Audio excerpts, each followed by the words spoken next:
என்ன மிகப்பெரிய பாவம் ரமதானுடைய மாதத்தில் தனக்கு ஹலாலான மனைவியோடு இணைவது, தனக்கு ஹலாலான மனைவியோடு சேர்வது ரமதானுடைய மாதத்திலே செய்யக்கூடிய மிகப்பெரிய பாவம். அல்லாஹ் அதை தடுத்திருக்கிறான், அல்லாஹ் அதை தடை செய்திருக்கிறான். யாராக இருந்தாலும் அவர் அதிலிருந்து விலகித்தான் ஆக வேண்டும் ரமதானுடைய பகல் பொழுதுகளில். அப்படி அவர் செய்தால், அப்படி அவர் சேர்ந்து விட்டால் இவருக்கு 2 சட்டங்கள் இருக்கிறது. ஒன்று, அந்த நோன்பு அவருக்கு முறிபட்டுவிடும், அவர் அந்த நோன்பை மீண்டும் நோக்க வேண்டும். இன்னொன்று, அவருக்கு கஃபாரா இருக்கிறது, அதற்குரிய பரிகாரம் இருக்கிறது. இந்த பரிகாரம் எதோடு தான்? அந்த நோன்பை மீண்டும் நோக்க வேண்டும் என்ற சட்டத்தோடு தான். என்ன பரிகாரம்? இமாம் புகாரி, முஸ்லிம் ரஹ்மஹுல்லாஹ் அவர்கள் பதிவு செய்கிறார்கள். ஒரு மனிதர் அல்லாஹ்வுடைய தூதரிடத்திலே வருகிறார். நல்ல ஹதீஸ். ஹலக்து யா ரசூலல்லாஹ், அழிந்து விட்டேன் அல்லாஹ்வுடைய தூதரே. என்ன செய்தாய், அழிந்து விட்டாய் என்று சொல்கிறாய்? அல்லாஹ்வுடைய தூதர் கேட்டார்கள். அந்த நபித்தோடு சொன்னார், வகஅது அலா இம்ரஅதி ஃபி ரமதான், ரமதானுடைய பகல் பொழுதில் என் மனைவியோடு சேர்ந்து விட்டேன். அல்லாஹ்வுடைய தூதர் ஸல்லல்லாஹு அலைஹி வஸல்லம் சொன்னார்கள், தஸ்ததிஉ துஅதிக ரகபா, ஒரு அடிமையை விடுதலை செய்வதற்குரிய சக்தி இருக்கிறதா? قال لا يا رسول الله, இல்லை, அடிமையை விடுதலை செய்வது. فهل تستطيع ان تصوم شهرين متتابعين, 2 மாதங்கள் தொடர்ச்சியாக நோன்பை நோற்பதற்கு சக்தி இருக்கிறதா? قال لا يا رسول الله, இல்லை அல்லாஹ்வுடைய தூதரே. فهل تستطيع ان تطعم 60 مسكينا, 60 ஏழைகளுக்கு உணவளிப்பதற்கு சக்தி இருக்கிறதா? قال لا يا رسول الله, இல்லை. கொஞ்சம் உட்காருங்கன்றாங்க அல்லாஹ்வுடைய தூதர். கொஞ்சம் உட்காருங்க. என்னெல்லாம் கேட்டாங்க? அடிமையை விடுதலை செய்ய சக்தி இருக்கிறதா? 2 மாதங்கள் தொடர்ச்சியாக நோன்பு வைப்பதற்கு சக்தி இருக்கிறதா? 60 ஏழைகளுக்கு உணவளிப்பதற்கு சக்தி இருக்கிறதா? அல்லாஹ்வுடைய தூதருக்கு ஒரு பேரித்த மரத்துடைய ஒரு அளவு கொடுக்கப்படுகிறது. அல்லாஹ்வுடைய தூதர் ஸல்லல்லாஹு அலைஹி வஸல்லம் அந்த மனிதரை அழைத்து, இதை அல்லாஹ்வுடைய பாதையில் செலவு செய்து உன்னுடைய கஃபாராவை நீக்கிக்கொள், உன் பரிகாரத்தை நீக்கிக்கொள். அவர் சொன்னார், அல்லாஹ்வுடைய தூதரே, அஅல அஃப்கர மின்னா, என்னை விட இந்த சதகாவை வாங்குவதற்கு ஏழை யாராவது இருக்கிறாரா? இவருக்கு என்ன சொன்னார்கள்?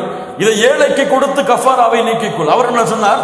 அல்லாஹ்வுடைய தூதரே, என்னை விட இந்த செல்வத்திற்கு தகுதியானவர் யாராவது இருக்கிறாரா? ஃபதஹிகன் நபியு ஸல்லல்லாஹு அலைஹி வஸல்லம், இதை கேட்டவுடன் முஹம்மது ரசூலுல்லாஹ் சிரித்தார்கள் ஸல்லல்லாஹு அலைஹி வஸல்லம், தங்களுடைய கடவாய்ப்பல் தெரியும் அளவிற்கு. கால அத்இமுஹு இயாபக், இதை கொண்டு உன்னுடைய குடும்பத்திற்கு உணவளித்து விடு என்று அல்லாஹ்வுடைய தூதர் அவருக்கு அனுமதி கொடுத்தார்கள். அப்போ இந்த 3ம் தர்த்தீபோடு, ஒன்று இருந்தால் ஒன்று, அது இல்லை என்றால் இன்னொன்று, அது இல்லை என்றால் இன்னொன்று. எதுவெல்லாம்? முதலில் ஒரு அடிமையை விடுதலை செய்ய வேண்டும், அல்லது 2 மாதங்கள் தொடர்ச்சியாக, அதில் பெருநாள் வந்தால் அந்த பெருநாளுடைய நாளை மட்டும் விட்டுவிட்டு அந்த மாதம் முடிந்ததற்கு பிறகு வரக்கூடிய அடுத்த நாளில் அதை நோற்று, 2 மாதங்கள் தொடர்ச்சியாக நோன்பை நோற்று. 3வது 60 ஏழைகளுக்கு உணவளித்தல். இது ரமதானை நோன்பை முறிக்கக்கூடிய பாவம். ரமதானுடைய காலை பொழுதுகளில் அல்லாஹ் தடுத்த தன்னுடைய ஹலாலான மனைவியோடு இணைதல்.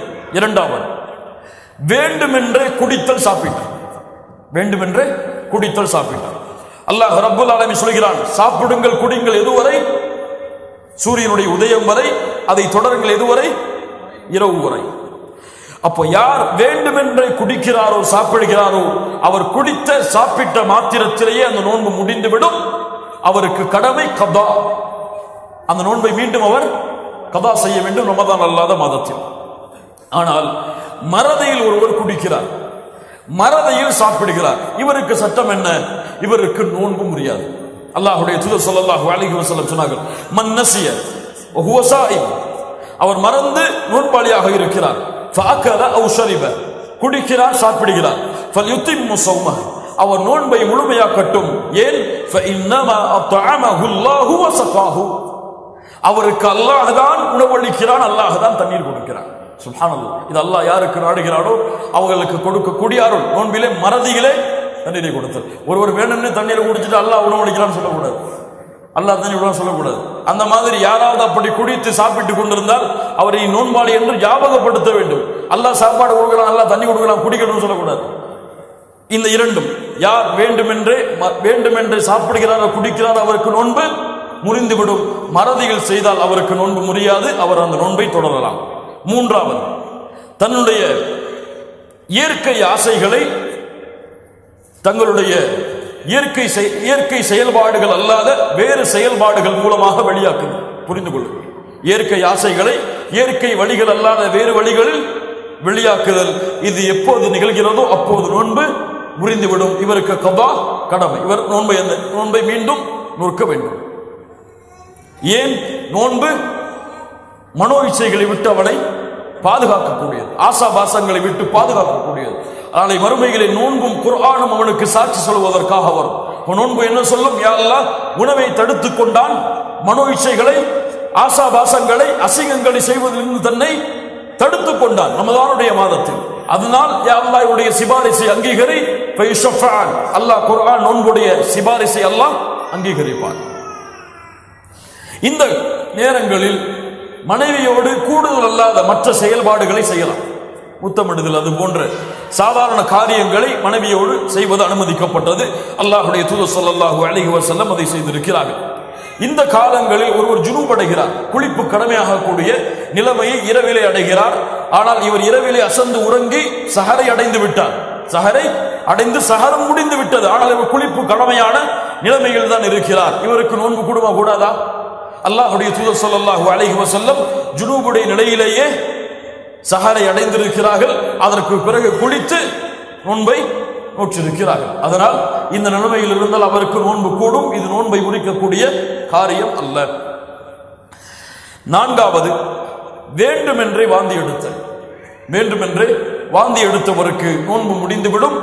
தன்னை அறியாமல் ஏற்பட்டால் நோன்பு முடியாது. ஐந்தாவது, ஹைத் நிஃபாஸ், பெண்களுடைய அந்த பருவ காலங்கள். இந்த பருவ காலங்களில் அவர்களுக்கு நோன்பு வைப்பது கடமை கிடையாது. நோன்பு வைப்பது கூடாது. நோன்பு வைப்பது கூடாது. அவர்களுக்கு எப்போது இந்த நிலைமை வருகிறதோ அப்போது அந்த நோன்பு முறிந்துவிடும். அவர்களுக்கு இந்த நிலைமை அவர்களுடைய இஃப்தாரை முடிப்பதற்கு 5 நிமிடத்திற்கு முன்னால் வந்தாலும் அந்த நோன்பு முறிந்துவிடும். அந்த நோன்பை அவர்கள் கபா செய்ய வேண்டும். ஹைதுக்கும் நிஃபாஸிற்கும் கபா உண்டு, தொழுகைக்கு கபா இல்லை. ஆயிஷா ரலியல்லாஹு அன்ஹா அவரிடத்தில் கேட்கப்பட்டது. ஆயிஷா ரலியல்லாஹு அன்ஹா அவர்களே, தொழுகைக்கு கபா இல்லையா, நோன்பிற்கு மட்டும்தான் கபாவா? ஆம், அப்படித்தான் அல்லாஹ்வுடைய தூதர் ஸல்லல்லாஹு அலைஹி வஸல்லம் எங்களை ஏவினார்கள். நோன்பிற்கு கபா உண்டு, அதை மீண்டும் நோக்க வேண்டும். ஹைத் நிஃபாஸுடைய காலத்தில் இருந்தால் தொழுகைக்கு கிடையாது. பயணத்திலோ நோயிலோ இருந்தால் இவர் நோன்பை விடுவதற்கு அனுமதி இருக்கிறது.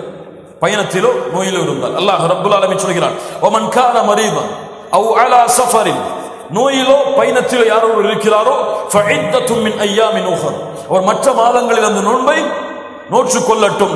யுரீதுல்லாஹு பிக்குமுல் யுஸ்ர் வலா யுரீது பிக்குமுல் உஸ்ர், அல்லாஹ் எளிதைத்தான் நாடுகிறான், சிரமத்தை அல்லாஹ் நாடவில்லை. அர்ஹமுர் ராஹிமீன். ஆனால் ஒருவர் நோயோடு இருக்கிறார், ஒருவர் பயணத்திலே இருக்கிறார். இவருக்கு நோன்பு வைப்பதற்கு அல்லாஹ், நோன்பை விடுவதற்கு அல்லாஹ் சலுகை கொடுத்திருக்கிறார். ஆனால் இவராக விருப்பப்பட்டு என்னால் முடியும் என்று எண்ணி பயணத்திலோ நோயுடைய நிலையிலோ நோன்பு நோற்றால் இந்த நோன்பை ஏற்றுக்கொள்ளப்படும். இது அல்லாஹ் ரப்புல் ஆலமீனுடைய தேர்ந்தெடுப்பில் இவர் தேர்ந்தெடுத்தது சிறந்தது. அல்லாஹ்வுடைய தூதரிடத்தில் ஒரு முறை கேட்கப்பட்டது, அல்லாஹ்வுடைய தூதரே, பயணத்தில் நோன்பு நோக்க எனக்கு சக்தி இருக்கிறது, நான் நோன்பை நோக்கலாமா? அல்லாஹ்வுடைய தூதர் ஸல்லல்லாஹு அலைஹி வஸல்லம் சொன்னார்கள், யா ருக்ஸத்தும் மினல்லாஹ், இது அல்லாஹ் கொடுத்த அனுமதி. ஃபமன் அஹத பிஹா ஃபஹஸன், யார் அதை எடுத்துக் கொள்கிறாரோ அது அவருக்கு சிறந்ததாக இருக்கும். வமன் அஹப்ப அன் யஸூம ஃபலா ஜுனஹ அலைஹி, யார் விருப்பப்பட்டு நோன்பை வைக்கிறாரோ அவருக்கு எந்த சிரமமும் கிடையாது, எந்த தவறும் கிடையாது. அல்லாஹ் கூறுகிறான், வ அன் தஸூமு கைருல் லக்கும், நோன்பை நோற்றால் அது சிறந்தது உங்களுக்கு. இதிலே பயணத்திலே நோன்பில், பயணத்திலே நோயிலே. பயணம் இன்றெல்லாம் சாதாரணமான பயணங்கள் தான். நோயெல்லாம் பெரிய நோய்களுக்கு தான் நோன்பை விடுவதற்கு அனுமதி. இவர் தலைவலின்னு உட்கார்ந்துட்டு நோன்பு விட்டுவிடக்கூடாது, சரியா? தொண்டை வலிக்குன்னு சொல்லி நோன்பு விடக்கூடாது. லா இலாஹ இல்லல்லாஹ். இவருக்கு நோய் எப்படி இவர் விருப்பப்பட்ட அந்த நோன்பை விடலாம். நோன்பு நோற்பதுதான் இந்த காலங்களில் சிறந்தது. ஆனால் அவருக்கு சக்தி இல்லை என்று தெரிகிறது. ஆனால் நோன்பின் மீறுள்ள பற்றால் இவர் நோன்பை நோற்றையாக வேண்டும் என்று அடம் பிடித்தால் இது ஹராம், இது ஹராம். ஏன்? அவருக்கு அல்லாஹ் ரப்புல் ஆலமீன் அனுமதியை கொடுத்திருக்கிறான். இப்படிப்பட்ட நேரத்தில் அல்லாஹ் கொடுத்த அனுமதிக்கு மாறு செய்து தனக்குத்தானே தீங்கிழைத்தவர், அல்லாஹ்வுடைய சட்டத்தை மீறியவர். அப்போ நோன்பிலோ அல்லது பயணத்திலோ நோன்பை அவர் விட்டால் ரமதான் அல்லாத மாதங்களில் அந்த நோன்பை அவர் கதா செய்ய வேண்டும். அடுத்த ஒரு சட்டம், ஹாமில் முர்தியா, பால் கொடுக்கக்கூடிய குழந்தையை சுமக்கக்கூடிய பெண்கள். இந்த விஷயத்தில் உலமாக்கள் மத்தியிலே அதிகமான கருத்து வேறுபாடுகள் இருக்கிறது. 5 விதமான கருத்துக்கள் இந்த விஷயத்தில் மட்டும் அஹ்லுஸ் சுன்னாவுடைய உலமாக்களிடத்தில் இருக்கிறது. ஏற்றுக்கொள்ளப்பட்ட கருத்து என்னவென்றால், ஹாமில் முர்தியா இவர்களுடைய சட்டம் என்ன?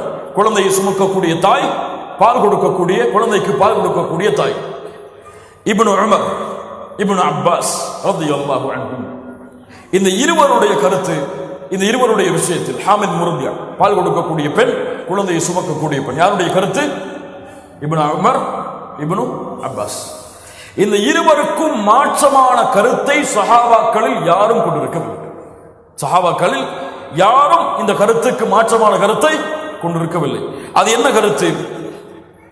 குழந்தையை சுமக்கக்கூடிய தாய், பால் கொடுக்கக்கூடிய தாய் இருவரும் முடியாத பட்சத்தில் நோன்பை விட அனுமதி உண்டு. ஆனால் இவர்கள் இயலாதவர்கள் நோன்பை விட்டால் எப்படி கபா செய்ய தேவையில்லையோ அது போன்றுதான். ஒருவர் இயலவில்லை, வயதாகிவிட்டது, அவருக்கு நோன்பு வைப்பது கடமை கிடையாது. வாழ்க்கையே நோய்தான், அவருக்கு நோன்பு வைப்பது கடமை கிடையாது. அவருக்கு என்ன கஃபாரா? ஒவ்வொரு நோன்பிற்கும் ஒரு ஏழைக்கு உணவளிக்க வேண்டும். இயலாதவர்களை போன்றுதான் யார்? குழந்தையை சுமக்கக்கூடிய பெண்ணும் பால் கொடுக்கக்கூடிய பெண்ணும் இருவரும் நோன்பை விட அனுமதி இருக்கிறது. விட்ட நோன்பை மீண்டும் நோக்க தேவையில்லை. இயலாதவர்களுடைய சட்டத்தை போன்று ஒரு ஏழைக்கு உணவளித்தால், ஒரு நோன்பிற்கு ஒரு ஏழைக்கு உணவளித்தால் போதுமானது. இதுதான் ஹாமில் முர்தியாவுடைய ஏற்றுக்கொள்ளப்பட்ட உலமாக்களுடைய கருத்து. அடுத்ததாக, ரமலான் மாதத்தில் நோன்பில் அனுமதிக்கப்பட்ட காரியங்கள் என்ன? மிஸ்வாக் செய்வது அனுமதிக்கப்பட்டது. இதற்கென்று நேரம் காலை பொழுதில் தான் செய்ய வேண்டும், காலை எழுந்தவுடன் தான் செய்ய வேண்டும் என்றெல்லாம் சில கருத்துகள் இருக்கிறது. ஆனால் அதெல்லாம் சரியான ஆதாரங்களை கொண்டு எழுதப்பட்ட கருத்துகள் அல்ல. சரியான கருத்து எந்த நேரத்தில் வேண்டுமானாலும் மிஸ்வாக் செய்யலாம். ஆனால் இந்த காலத்தில் நாம் பல் துவக்கக்கூடிய டூத்பேஸ்ட் இது போன்ற காரியங்களை எந்த அளவு தவிர்த்துக் கொள்ள முடியுமோ அந்த அளவு தவிர்த்துக் கொள்வது நல்லது. எந்த அளவு தவிர்த்துக் கொள்ள முடியுமோ அந்த அளவு தவிர்த்துக் கொள்வது நல்லது. மிஸ்வாக் செய்வது அனுமதிக்கப்பட்டது. துர்நாற்றம் வருகிறது, அதனால் பல் துவக்கிறேன், இதுவெல்லாம் ஒரு நோன்பாளை உடைய அழகல்ல. அந்த துர்நாற்றம் அல்லாஹ்விடத்திலே கஸ்தூரி நறுமணத்தை விட சிறந்தது. வாய் கொப்பளிக்க அனுமதி உண்டு. வாய் கொப்பளிக்க அனுமதி உண்டு, எல்லை மீறக்கூடாது. நாசிக்கு தண்ணீர் செலுத்த அனுமதி உண்டு, எல்லை மீறக்கூடாது. குளிர்ந்த நீரை கொண்டு குளிப்பதற்கு அனுமதி உண்டு, எல்லை மீறக்கூடாது. அல்லாஹ்வுடைய தூதர் ஸல்லல்லாஹு அலைஹி வஸல்லம் ரமதானுடைய காலங்களில் வெப்பம் அதிகமானால் தலைகளுக்கு தண்ணீர் ஊற்றுவார்கள். அல்லாஹ்வுடைய தூதருடைய வழக்கம் அது. இதுவெல்லாம் ரமதானுடைய மாதத்தில் செய்ய அனுமதி உண்டு. மேலும் ரமதானுடைய மாதத்தில் மருந்துகள் எடுத்துக்கொள்பவர்கள் மருந்துகள் எடுத்துக்கொள்ள வேண்டும் என்ற கட்டாயம் இருக்கிறது. வாய் வழியாக அல்லது வாய் வழியாக எந்த மருந்தை எடுத்துக்கொண்டாலும் நோன்பு முறிந்துவிடும். தொண்டை வழியாக எந்த மருந்தை எடுத்துக்கொண்டாலும் நோன்பு முறிந்துவிடும். ஆனால் இவருக்கு கண்ணுக்கு சொட்டு போட வேண்டும், காதுக்கு சொட்டு போட வேண்டும். இவருக்கு ஆஸ்துமா இருக்கிறது, அந்த என்னது இன்ஹேலர், இதை பயன்படுத்த வேண்டும். இப்படிப்பட்டவர்களுக்கு அனுமதி உண்டு. இவர்களுடைய நிலைமையை கருத்தில் கொண்டு இவர்களுடைய உணவு தொண்டை வழியாக இறங்காத காரணத்தால் இவர்களுக்கு காது வழியாகவோ கண் வழியாகவோ அல்லது நாசி வழியாகவோ அந்த மருந்தை செலுத்துவதற்கு அனுமதி உண்டு. ஆனால் சக்தி தரக்கூடிய மருந்தை செலுத்தக்கூடாது. எது? குளுக்கோஸ் போடுறது. அது குடிச்சா அது போட்டா தொண்டை வழியாக தான் இறங்கக்கூடாது. குளுக்கோஸ் வழியாக உள்ள ஏற்றுற உணவு செய்யக்கூடாது. அது நோன்பை முறித்துவிடும். அவருடைய நோய்க்கு இது செய்தால் குறையும் என்றால் செய்வது அனுமதிக்கப்பட்டது. அந்த நோயுடைய தடுமனை அது குறைக்கும் என்றால் செய்வது அனுமதிக்கப்பட்டது. ஆனால் அதை தவிர்த்துக் கொள்ள முடியும் என்றால் தவிர்த்துக் கொள்ள